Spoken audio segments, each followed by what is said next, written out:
Hello, എല്ലാവർക്കും നമസ്കാരം. നമ്മളെ ബജറ്റ് കഴിഞ്ഞല്ലോ, കേന്ദ്ര ബജറ്റ്. അപ്പോൾ എല്ലാ ആൾക്കാരും പറയാണ് കേരളത്തിനൊന്നും കിട്ടിയില്ല എന്നുള്ള പരാതികളാണ്.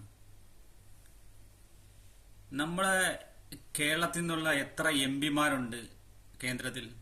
അതും കോൺഗ്രസ് പാർട്ടിയുടെ തന്നെയാണ് ഏറ്റവും കൂടുതൽ. എന്നിട്ട് അവർ തന്നെ പറയുന്നു ഒന്നും കിട്ടിയില്ല എന്ന് പരാതിപ്പെടുകയാണ്. ഇവര് പിന്നെ എന്തിനാ തെരഞ്ഞെടുപ്പിൽ ജയിച്ച് ഇവരെ അങ്ങോട്ട് അയച്ചേക്കുന്നത്?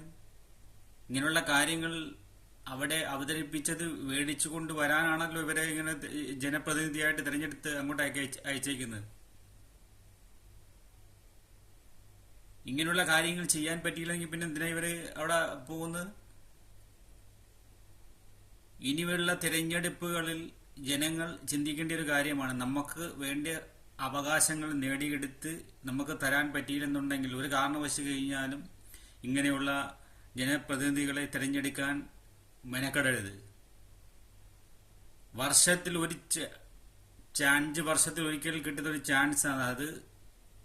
ആലോചിച്ച് ചിന്തിച്ച് വേണം ഉപയോഗിക്കാൻ. അല്ലെന്നുണ്ടെങ്കിൽ ഇങ്ങനെയുള്ള സംഭവങ്ങൾ വീണ്ടും വീണ്ടും ആവർത്തിക്കും.